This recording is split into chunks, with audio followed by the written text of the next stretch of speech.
પાદરા મામલતદાર કચેરી જનસેવા કેન્દ્રમાં લાલિયાવાડી મામલે ન્યૂઝ ઓફ પાદરાના અહેવાલની મોટી અસર થવા પામી છે। વડોદરા જિલ્લાના પાદરા મામલતદાર કચેરીના જનસેવા કેન્દ્રમાં લાલિયાવાડી મામલો સામે આવ્યો હતો।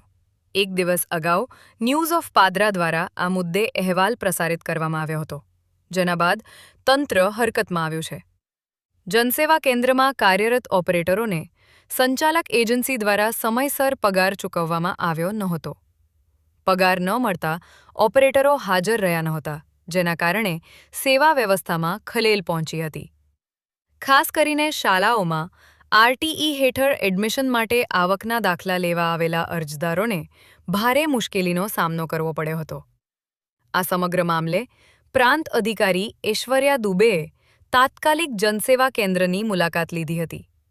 તેમણે પરિસ્થિતિનું નિરીક્ષણ કરી જવાબદાર એજન્સી સામે કડક વલણ અપનાવ્યું છે।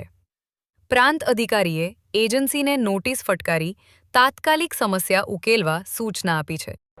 આજરોજ માન્ય પ્રાંત અધિકારી શ્રી વડોદરા ગ્રામ્ય અને મારા તરફથી નીચે જનસેવા કેન્દ્રની મુલાકાત લેવામાં આવેલ હતી। એ દરમિયાન અરજદારોની થોડી વધારે ભીડ જોવા મળી હતી। એમાં કારણ જાણવા મળ્યું છે કે એજન્સીના જે ઓપરેટરો હતા એમને એજન્સી તરફથી પેમેન્ટ ન ચૂકવતા અચાનક જ એ લોકો ગઈકાલથી નહોતા, એને એજન્સીએ એના જગ્યાએ બીજા 2 ઓપરેટરોની વ્યવસ્થા કરી છે।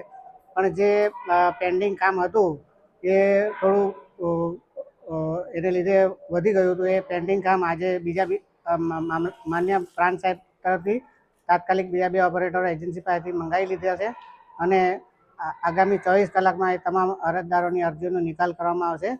અને જે હાલ એજન્સી કાર્યરત છે એની બેદરકારી માલુમ પડેલ હોય પ્રાંત અધિકારી તરફથી તાત્કાલિક એજન્સીને કારણદર્શક સૂચના આપવામાં આવી છે।